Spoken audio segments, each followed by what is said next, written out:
Bismillahirrahmanirrahim. Assalamualaikum warahmatullahi wabarakatuh.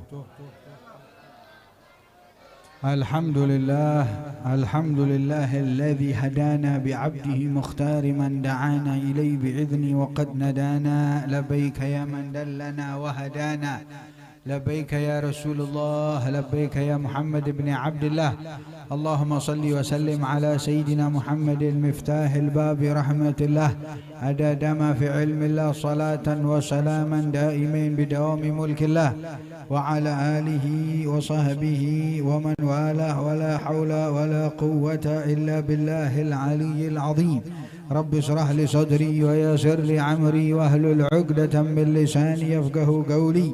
Rabbi shrah li sadri wa yassir li amri wa hlul 'uqdatam min lisani yafqahu qawli. Yang sama-sama kita cintai, kita hormati para habaib, para asatidz bil khusus guru kita bersama Al-Habib Alwi bin Habib Hasan Al-Bahar, juga Al-Habib Muhsin bin Umar Al-Attas, serta Al-Habib Hussein bin Alawi Al-Habshi, wabagiatul habaib yang lainnya dan asatidz, wabil khusus akhina al-mahbub al-ustadz Abdul Sabur, dan juga sahibul bait akhina al-mahbub saudara Purwanto.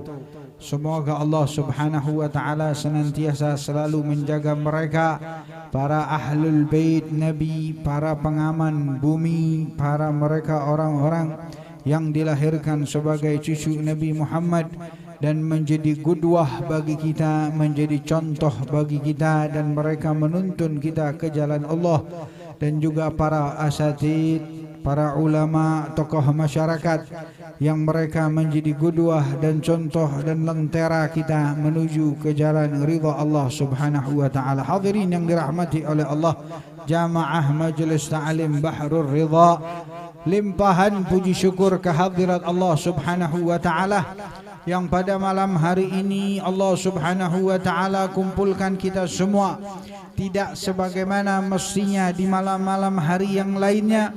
Allah kumpulkan kita semua di tempat yang diberkahi oleh Allah subhanahu wa ta'ala, tempat yang menjadi sabab turun rahmatnya Allah subhanahu wa ta'ala, tempat yang menjadi sabab turun nafahat dari Allah subhanahu wa ta'ala, yaitu majlis zikir, majlis maulid, majlis yang mengingatkan kita kepada Allah subhanahu wa ta'ala. Maka dengan perkumpulan kita ini menjadi sebab terangkatnya derajat kita, terampuni dosa-dosa kita, terampuni dosa-dosa daripada mereka yang telah meninggal dunia dari sanak kerabat kita, sebab tahlil dan doa-doa yang kita kirimkan kepada mereka. Ya hadirin yang dirahmati oleh Allah, majlis yang yudhkar fihi ismun Nabi, majlis yang di dalamnya bercerita atau menyebut nama Nabi Muhammad sallallahu alaihi wasallam wa baraka alaih, seperti malam hari ini. Bukan saja kita sebut nama Nabi Muhammad, bukan saja majlis Bahrul Ridha ini mengajak kita menyebut nama Nabi Muhammad, melainkan juga kita puji Nabi Muhammad sallallahu alaihi wasallam wa baraka alaih.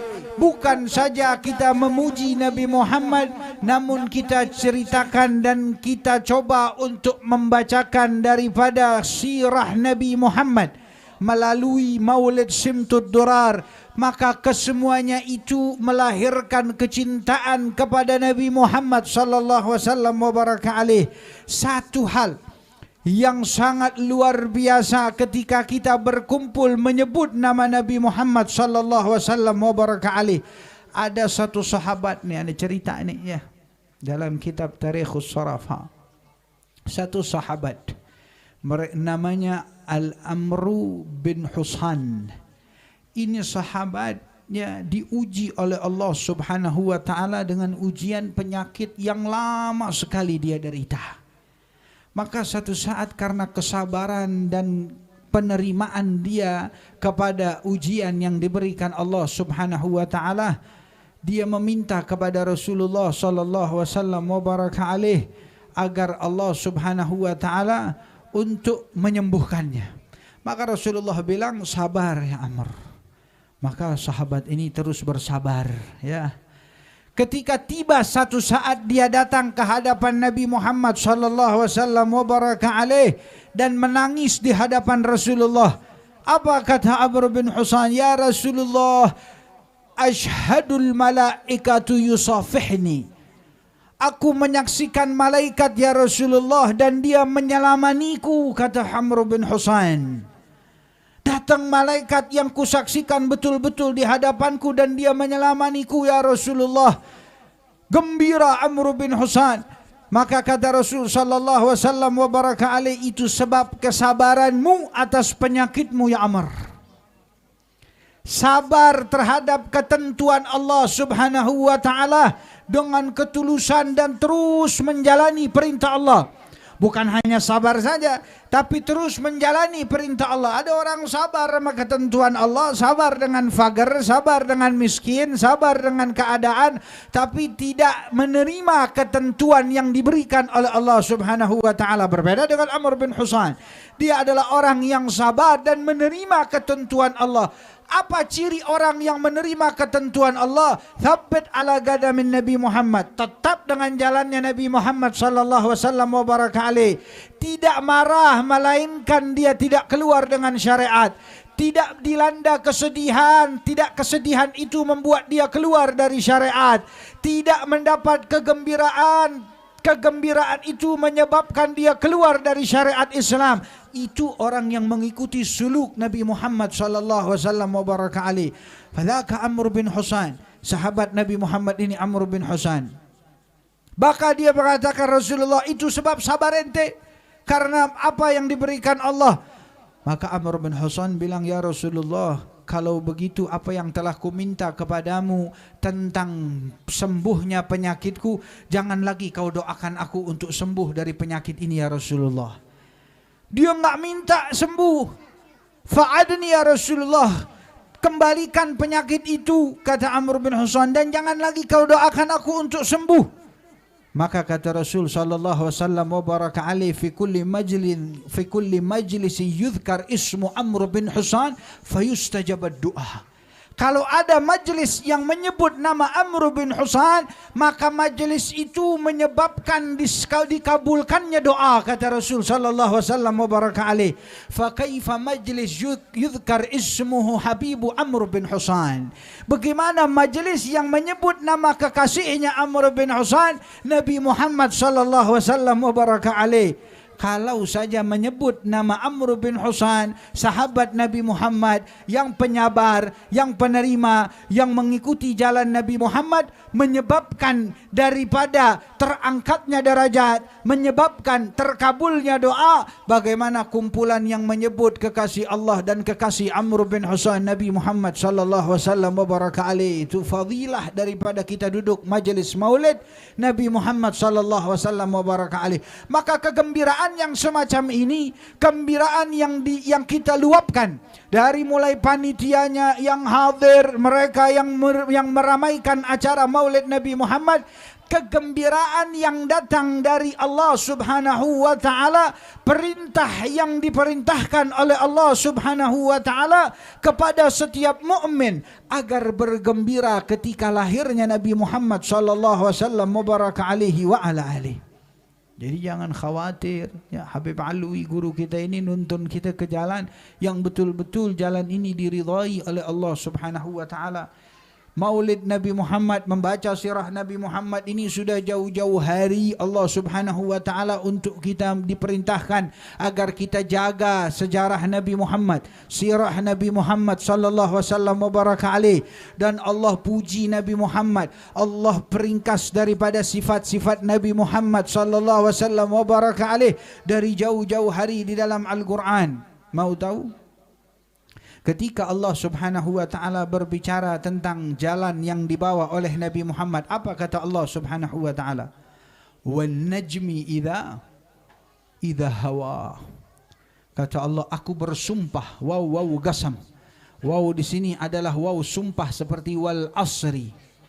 Aku bersumpah demi masa, kata Allah. Tapi ini apa? Wan najmi idza hawa. Aku bersumpah demi bintang yang terbenam, kata Allah Subhanahu wa taala. Ma dhalla sahibukum wa ma ghawa. Muhammad temanmu ini tidak pernah salah, tidak pernah keliru. Siapa yang mengatakan itu? Allah Subhanahu wa taala. Jadi jalan yang dibawa oleh Nabi Muhammad ini tidak akan pernah salah, tidak akan pernah keliru. Ma dhalla sahibukum wa ma ghawa. Kalau kita mau tahu jalan Nabi Muhammad benar apa kagak, lihat apa yang diabadikan oleh Allah Subhanahu wa taala.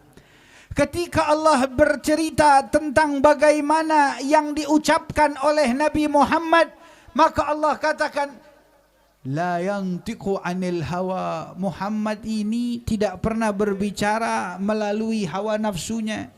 Jadi Nabi Muhammad ini nggak pernah berbicara melalui fikiran dan hawa nafsunya. In huwa illa wahyun yuha, kata Allah, terkecuali kuberikan wahyu kepadanya. Jadi semua ucapan Nabi Muhammad itu adalah wahyu. Siapa yang bilang? Allah Subhanahu wa taala. La yantiqu anil hawa in huwa illa wahyun yuha. Dia tidak berbicara melainkan wahyu dari Allah Subhanahu wa taala. Ketika kita bertanya, hati Nabi Muhammad itu bagaimana ya Allah? Hati dan matanya apakah serasi ya Allah? Maka Allah bercerita tentang hati dan mata yang dipandang oleh Nabi Muhammad. Ma kadzdzabal fuadu marra'a. Muhammad ini hambaku yang tidak pernah berdusta hati dan matanya. Ma kadzdzabal fuadu marra'a. Mata dan hatinya selalu serasi, tidak pernah berdusta. Ma kadzdzabal fuadu marra'a. Siapa yang bilang? Allah Subhanahu wa taala mengatakan ma kadzdzabal fuadu marra'a. Ente mau tahu Muhammad nggak pernah dusta ini orang. Nggak pernah berbeda apa yang dilihat dan apa yang dirasakan di hatinya. Itu yang Allah katakan dari hati Nabi Muhammad. Mau tahu tentang akhlaknya? Akhlaknya bagaimana ya Allah?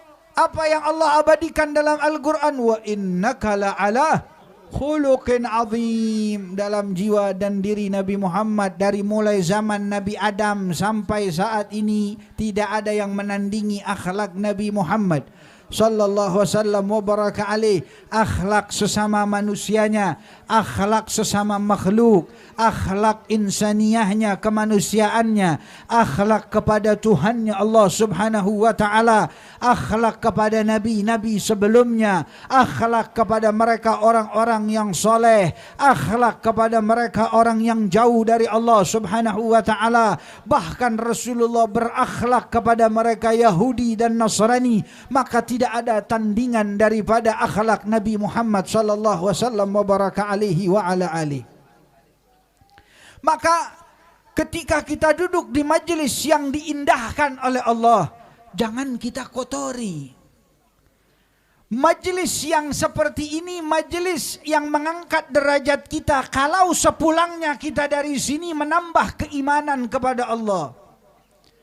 Majelis seperti ini yang disebut nama Nabi Muhammad menjadi penyebab kita dikabulkan doa dan diampuni dosa. Kalau seandainya sepulang dari sini kita tidak meninggalkan kewajiban apa yang Allah perintahkan dan tidak melakukan apa yang dilarang oleh Allah Subhanahu wa taala, faturfa hadhil majalis, maka majelis ini mengangkat derajat kita. Dan majelis ini yang dikatakan hum qaumu la yasqa bihim jalisuhum, duduk di Bahrul Ridha adalah tempat yang tidak akan pernah rugi. Kenapa? Karena menunjukkan kepada hidayah, menunjukkan kepada kebaikan, menunjukkan kita kepada keselamatan, menunjukkan kita ke arah Allah dan kembali kepada Allah Subhanahu wa ta'ala. Maka duduk di majelis seperti ini, la yasqa bihim jalisuhum, tidak pernah akan rugi kata Allah, dengan syarat tidak merusak majelis ini dengan perbuatan yang tidak baik. Kata Habib Ali bin Muhammad Al-Habsyi sahibul Maulid, seberapapun indah kau rangkai majelis maulid Nabi Muhammad, seberapapun indah kau rangkai perkumpulan dari perkumpulan majelis ilmu, ketika yudhkar fihi ismun nas wa yataghatta ba'dukum ba'dha, ketika kau menyebut nama kejelekan manusia dan kau berghibah di dalamnya, membuat seorang muslim mendengar dan tidak menyukainya, menumbuhkan kebencian, faturfa kullu mimma inaya, maka terangkat seluruh apa yang dijanjikan Allah atas kebaikan, kata Habib Ali Al-Habsyi. Hati-hati, kita udah ditempatin di tempat yang baik. Jangan kita rusak, tapi kita ambil fadilah, ambil manfaat, ambil khabar, ambil nasib baik dari apa yang sudah ditentukan Allah dari tempat yang baik. Tempat ini tempat yang baik, manusianya manusia yang ingin berbuat baik, dibimbing oleh Tuhan yang menginginkan kita berbuat baik. Maka jangan kasih kesempatan iblis untuk merusak rencana Allah ingin membuat kita baik. Apa rencana Allah? Menggiring kita ke tempat ini adalah rencana Allah untuk menjadikan kita lebih baik. Kenapa malam hari ini kita digiring oleh Allah ke tempat ini? Ini adalah rencana Allah untuk menjadikan kita lebih baik. Dengan apa iblis merusak dengan rencana Allah Subhanahu wa ta'ala? Dengan membisikkan kita untuk mengerjakan perbuatan-perbuatan yang tidak diridai oleh Allah Subhanahu wa ta'ala. Maka hadirin hadirat yang dirahmati oleh Allah, jaga perkumpulan baik kita ini akan menjadi penyebab kita diampuni oleh Allah Subhanahu wa ta'ala. Ketika kita bercerita tentang akhlak Nabi, maka tidak ada hujung dan habisnya akhlak Nabi Muhammad.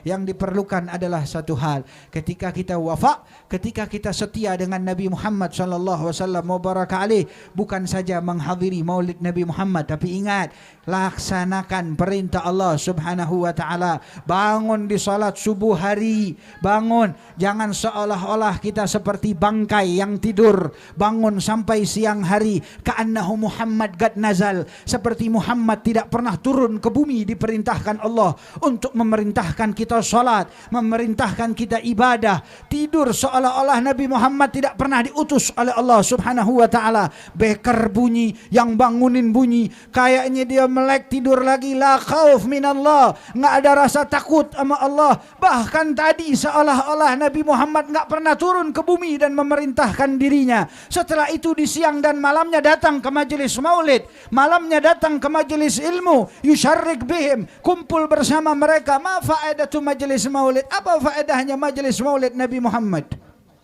Apa faedahnya berkumpul dengan ulama? Apa berfaedah salawat kepada Nabi Muhammad? Apa faedah ratib? Apa faedah kita madah kepada Rasulullah sallallahu alaihi wasallam wa baraka alaih? Maka faedahnya tadi, hadirin ingat, kalau bertambah iman kita dengan tidak melanggar peraturan Allah, tidak melanggar daripada apa yang diwajibkan Allah, maka majelis ini adalah majelis turfa yang mengangkat derajat kita, mengampuni dosa kita, dan pantas untuk dijadikan ini majelis hum qaumul yashqa bihim jalisuhum. Setiap kali kita duduk di majelis Bahrul Ridha, iman kita bertambah kepada Allah. Setiap kali duduk di majelis Bahrul Ridha, maka esok harinya kita tidak tertinggal salat subuhnya, bertambah salat ibadahnya, bertambah duhanya, bertambah salawatnya, bertambah istighfarnya, bertambah wiridnya, bertambah dekat dengan Allah Subhanahu wa ta'ala. Datangi dan terus datangi majelis yang seperti itu, karena majelis itu adalah majelis yang ditetapkan oleh Allah Subhanahu wa ta'ala kebaikannya di alamul malakut. Nasallallahu, kita berharap kepada Allah Subhanahu wa ta'ala majelis ini penyebab majelis kita dekat dengan Allah, sebagaimana namanya Bahrul Ridha, laut keridhaan Allah Subhanahu wa ta'ala. Maka masuk di dalamnya, maka kita tidak akan pernah rugi, dibimbing oleh mereka guru-guru kita. Allahumma hdina bihudak waj'alna mimman yusari'u fi ridha wa la tuwallina waliyan siwak wa la taj'alna mimman khalafa amraka wa asaq. Hasbunallah wa ni'mal wakil wa la hawla wa la quwwata illa billahil aliyyil azim. Wa sallallahu ala sayyidina Muhammadin wa alihi wa sahbihi wasallam. Nanti setelah ini kita dengar guru-guru kita lagi, setelah maulid yang ceramah dengerin, nasihat dengerin, kita praktekkan apa yang kita dengar dari mereka, dan ikuti, simak majelis maulid dan tidak merusak majelis maulid dengan perbuatan-perbuatan yang akhirnya tidak menjadikan majelis ini mengangkat derajat dan mengampuni dosa kita. Wallahu a'lam. Wassalamualaikum warahmatullahi wabarakatuh.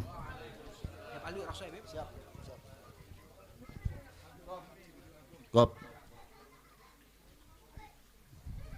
Kita ucapkan selamat tinggal, selamat jalan kepada guru kita Habib Fahmi bin Hamid Al-Haddad.